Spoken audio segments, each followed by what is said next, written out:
Hi, everyone. Thanks for joining us today for our Coffee Talk series, where we're bringing in some of our smartest crew to answer questions for you. I'm the marketing manager at goVirtualOffice, and here with me today are two of our most veteran consultants that have seen a lot of great implementations, but have also rescued many of our now clients who didn't have the successful start that we hope everyone does. We're hoping today to enlighten you with ways of avoiding pitfalls and also how to have a successful implementation.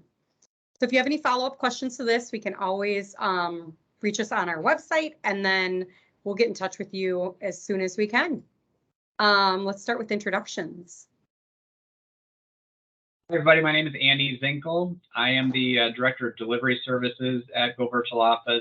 I've been with the company doing implementations of NetSuite in particular, but ERP for the last 7 years. And prior to that, I spent almost 20 years in the business world in a management role, working on really all areas of business, whether it be finance and HR or sales and marketing or operations or what have you. I've kind of been involved in all areas of business operations.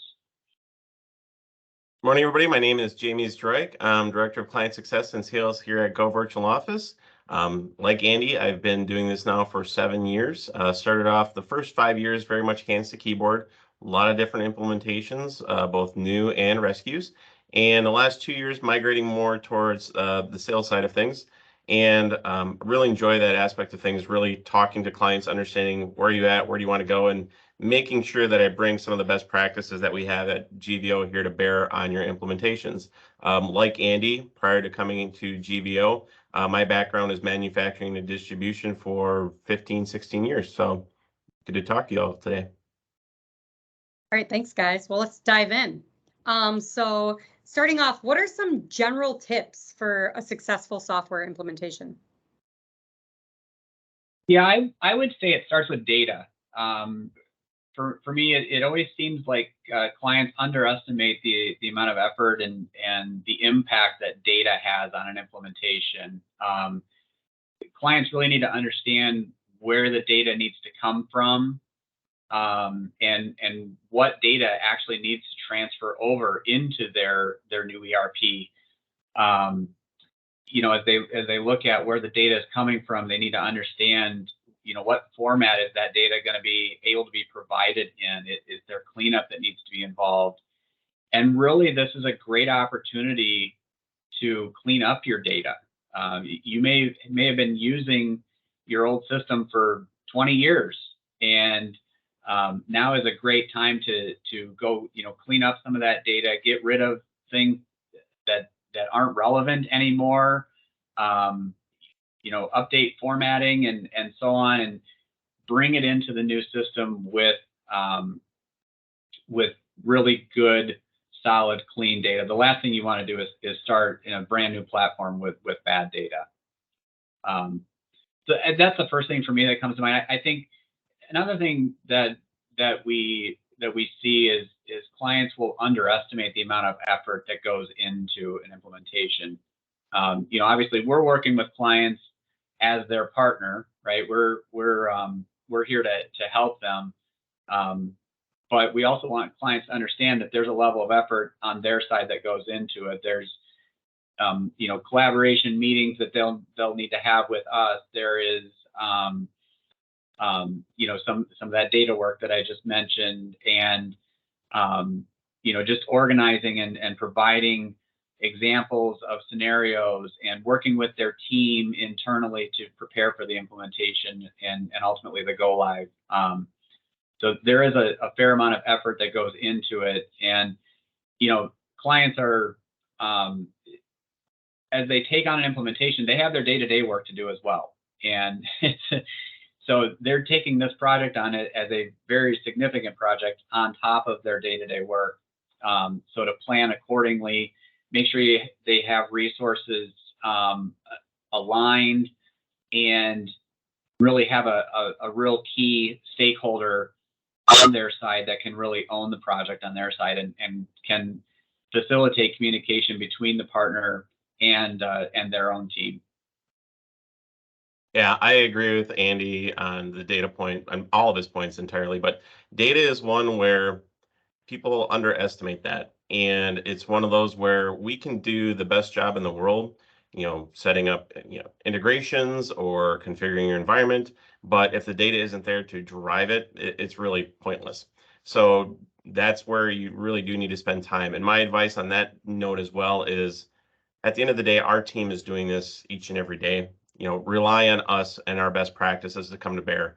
I have had past implementations where individuals will try to take on that work themselves because they want to try to save cost, but it ends up being kind of a penny wise, pound foolish. There have been times where I'll get that late night call of somebody's frustrated and trying to figure out how to do something, and they've invested, 2.5, 3 times as much time as it would just be to have our team do it. So that would be one. The other one is really focusing on what's your current state and defining where you want to go. So that way, when Andy and team are going through doing the design, that we're accounting for future state.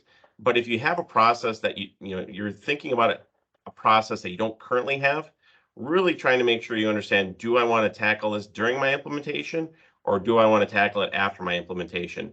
Because there are times where those things that are new to an organization, it's not necessarily a IT thing. It's more of, now you have to understand what your business processes need to be to support that, and that can bog things down too. So you'll hear our team ask and lead with, these are best practices, why won't this work for you? And we're not doing that to be difficult. We're just doing that to help protect scope creep and making sure that we're able to deliver on time and on budget. So Right. All good things to Sure. consider, Yep. thinking about, what you need for the future, what your future needs are going to be, and when your team can realistically tackle that new process or any of that. So understanding the efforts that go into an implementation, what really should be included in that scope of work? Yeah, I think Jamie kind of alluded to it a little bit here with his comments, but I think at GVO, at least, when we work with clients, we like to focus on what we call getting operational. What is the minimum viable product to get you in and start getting you comfortable with the environment? The implementations that we've seen that have the most challenges, particularly when it comes to budget and timeline, are those where scope is simply larger than it needs to be. Think about what's really critical to get your team operational, to get you off of your legacy systems, and provides a solid foundation for you to build on. This allows everybody to get used to the system and really understand what it can do for you. The product that we work with NetSuite is incredibly adaptable. And so there's enhancements that can always be added on later on with, sometimes not even a ton of effort, but really getting the team engaged in the software to start with is really a good move. And we also embody the concept of crawl, walk, run, right? So as you're thinking about any of your processes, how can you get into the software with a kind of a crawl mentality, and then maybe a few months down the road you move into more of a walk where, okay, we can start to enhance this, maybe add some little bells and whistles and tweak things a little bit. And then maybe it's a year or two down the road. Now things are really streamlined, really automated. We have a really good handle on our data. Everybody understands how the system works, how NetSuite thinks, and now we can, really streamline things and make it work really, really smoothly. Yeah, to add on to that, for better or for worse, with having helped with recovering implementation, so things that people aren't experiencing the ROI that they thought they were going to get at the beginning. Not all scope of work that clients receive is created equal. So, we deal with ERP implementations every day. So for us, it's very easy to point out, this is where there's a huge gap. This doesn't make any sense. So when you get a statement of work or when you're working with somebody that's going to help you with an ERP implementation, really look at the fine details, because where you should see the majority of the costs is where it's really where your team will need it the most. So data should be a very good size line item on your proposal. The other time should be user acceptance training, making sure that that's a really good amount of time on your proposal too, and then really around go live support. So really making sure that when your team is transitioning to now doing it day to day, not just some sort of, I'm seeing it on the screen and I can understand conceptually what you mean, but I'm really doing my job. That's where you should see the most hours. And I've seen proposals where that is where people are the skinniest. And so I have to really spend some time educating clients that this is truly the level of effort that it takes in order to do data properly, in order to walk through and actually stand up, because there are some proposals I've seen where you'll have a company that is, mid-market size, and the proposal will have 20 hours of go live support for that first week. And it's like, well, how is that going to happen? They're an organization of 70 people. So you're going to have one resource available for me for 4 hours a day as I'm trying to go live with my company. That's just a big risk that people, if you have to look at the details, people push risk over onto the customers a lot. And that's where make sure that you spend some time educating yourself on this, because again, we deal with it every day. Clients don't. So it's always a good thing to ask and be a good educated consumer.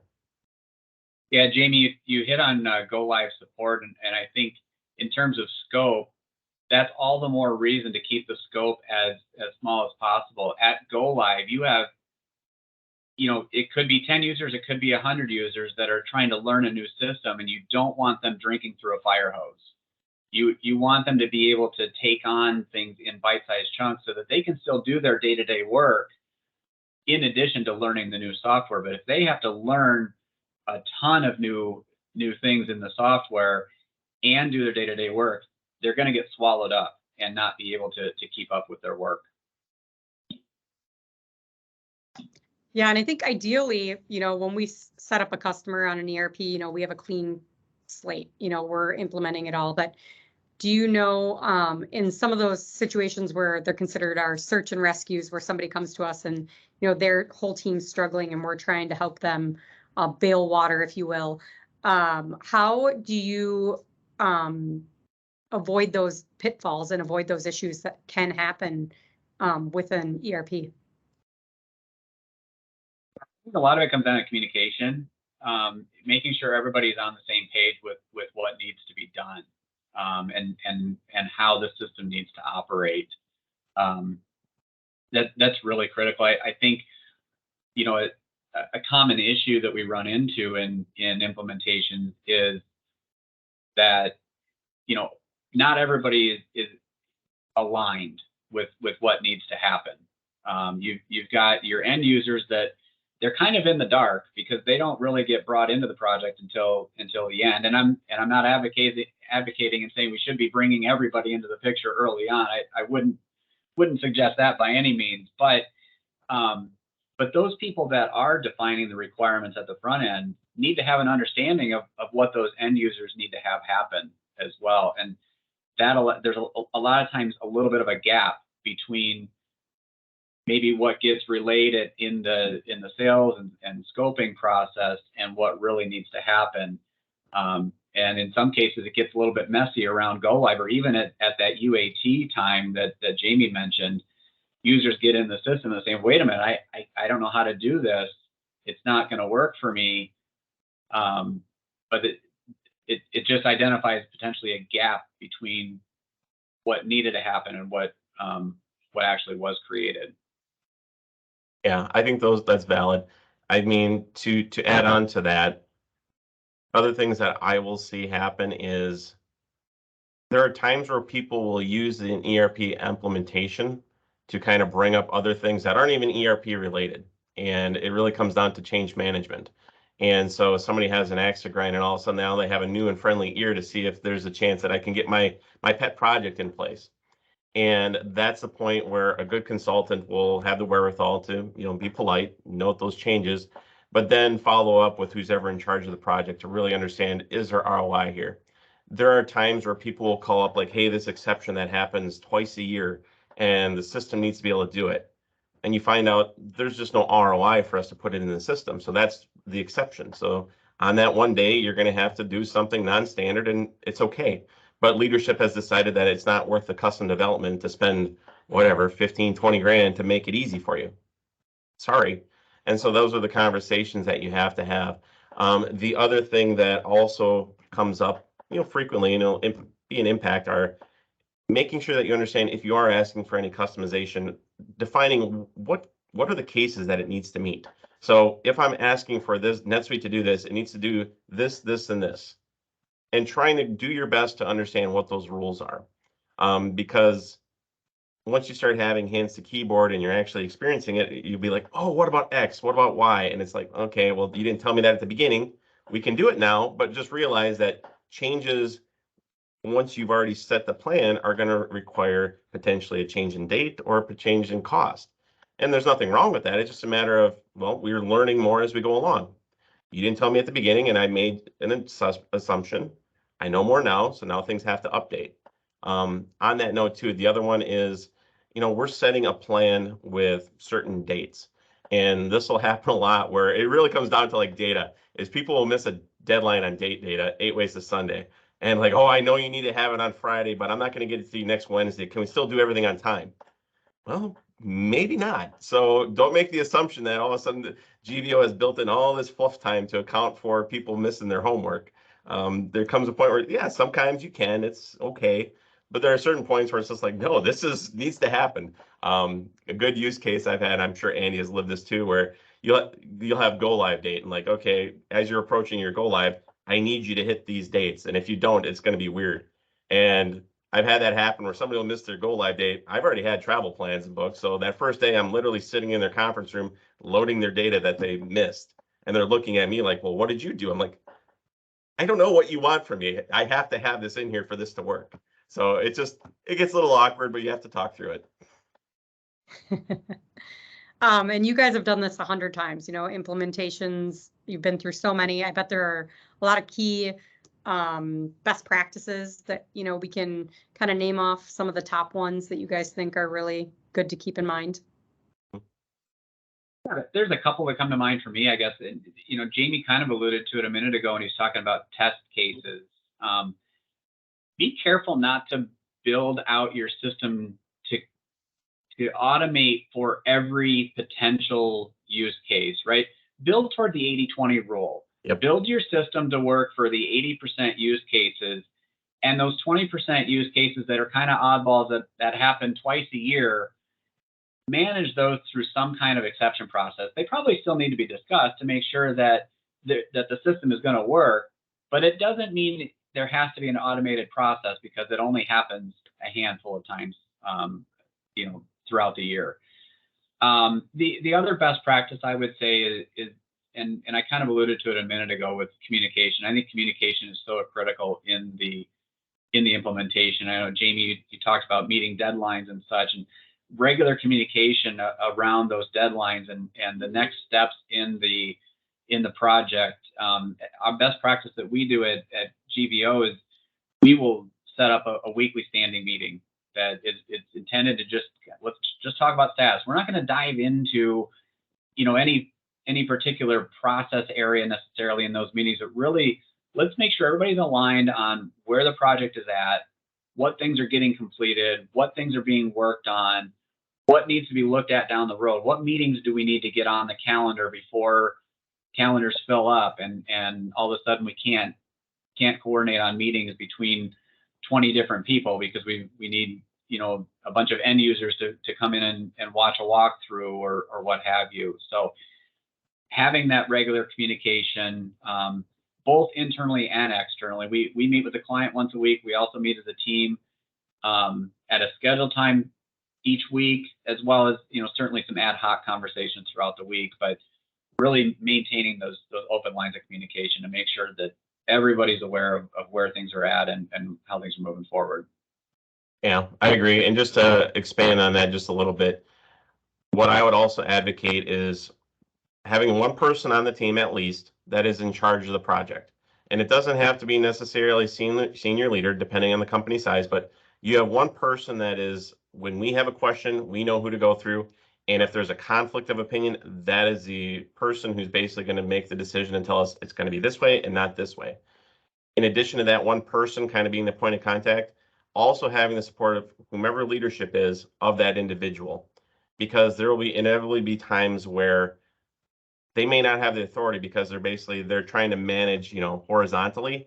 You'll need to have the weight of that individual, at the senior level saying, I support this person and their decision. You guys all need to fall in line. It comes into effect when there's exceptions that people have a pet project that they need to get done. The other one is as they're trying to coordinate testing and stuff, it's like, well, I'm busy, I can't make it happen. It's like, well, really? I mean, you just have a different priority. We're asking you to prioritize it now to do this. And that person really needs to have that support in order to make that happen. More the merrier in some cases, but for sure, one person that is a go-to. Yeah, and I mean, choosing a software can be overwhelming, especially when you're trying to please so many different departments, so many different personalities. I can see where having that point person would be really important. Mm-hmm. What other factors do you think people should consider when choosing a software? Yeah, I think at the core, it's what do you need the software to do, right? I mean, because there's so many different softwares out there, and ERPs are very robust, but what do you really need it to do? And then as you're looking at those ERPs, what can't it do? Or what shouldn't it do that maybe another platform can do better? And so along with that, and thinking about what outside systems might you need to potentially also use in addition to your ERP, and maybe even have it connect in. Or, do you have an outside website that needs to send orders in? Do you want an outside service that's managing your credit card processing or your sales tax or things like that? So just understanding all of those different pieces and understanding which software piece should really manage each piece, because each software that's out there has areas that they're strong in and areas that they're not strong in. Yep, I agree. And expanding on that is on expansion. Having a software that can grow with you as your needs increase. That is always one. For better, for worse, there are a lot of different ERP. There's a lot of different third-party platforms that are out there. And salespeople, for better, for worse, are more than happy to take your recurring revenue dollar. So buy what you need when you need it is really a big thing that we advocate at GVO. So with NetSuite, you can add on things as you grow. You can add on users. You can add on modules. So just because you have a purchase of today doesn't mean I have to buy what I need 5 years from now. I want to buy what I need today. So making sure that you're engaging with people that are on that same wavelength. The other thing I would advocate, though, too, is also try to focus on best of breed. There are times where softwares are successful because their product is really good. So consider those. I'd start to lead with that. And not all softwares are going to do anything, everything end to end perfect. There's going to be best of breeds that come in each section. So it's just a matter of how important is that to your business operation to plug that best of breed in, or is what comes with the package, it's fine. It's all I need. And it really comes down to, again, Andy's point, the 80-20 rule. So. Right. And, you're laying the foundation. So having something that can grow with your business, scalability, flexibility, those are all important. And I think you kind of touched on this a little bit, but are there any specific benefits and drawbacks of popular software solutions that you might want to avoid? Yeah, I think really when it comes down to considering software solutions, again, that expandability is important. How well does it play with other softwares? And really, if you have any questions on that, whoever you're engaging with, I'd start with kind of your ERP system, because that's, in more likely, most cases, that's going to be your source of truth for your financials, for your master records. So whomever is kind of leading the charge there, defer to whomever that is to find out what they recommend for others, because for better, for worse, those best of breeds, not all of them are created equal. And there are times where they'll advertise, oh, we have a natural integration to NetSuite. And you dig into it, it's like, okay, you have a natural integration for like 2 fields. Okay, you're going to bring over my customer and my contact records. Like, well, what do I do with everything else? Oh, by the way, then now you have your upsell. And so it's one of those things where devil's really in the details. And so I always tell clients, I'm like, if you're evaluating another platform, I'm not here to say, it's not good or it won't work. I just want to make sure that you understand the risk of that you're getting into. So then that way we can kind of plan for it, because there have been, I know Andy's done it, I've done it too, where there have been times where people buy one thing and like, I thought it was going to do X. Can you guys help me with that? And like, yes, and here's the development that we have to sprinkle on to make sure that it works as you thought it was going to. There's also been times where I'll tell people, I'm like, you're like one of the beta customers on this product, I don't recommend doing that. You can if you want, just know that you're going to have a little bit longer lead time, probably some cost overrun as people are figuring this out. So just as an FYI, plan accordingly. Yeah, and I think too, depending on which software you're looking at integrating in with your ERP, think about the level of effort that's going to go into that piece of that implementation as well. Some of those we call them third-party applications, but some of those third parties, they'll implement it all kind of start to finish, and you're hands off, and you're there in meetings to answer questions and help them understand how things need to map in and so on. Others are very hands off and are expecting they're going to give you kind of a checklist of things that you need to do, and they're going to hand it off and let you do it. So make sure you understand who's doing what. Where does the responsibility fall? Is it on you as the client? Is it on your ERP implementer? Is it on this third party to do those things? Who's doing what? And make sure everybody's collaborative and understanding their role. Very good point, Andy, because that's, again, little trick of the trade. That's how people will give you a quote that is super low. Right. Because they basically pushed all the risk onto you. So I'm giving you a cost of X recurring monthly. You're like, oh, wow, that looks great.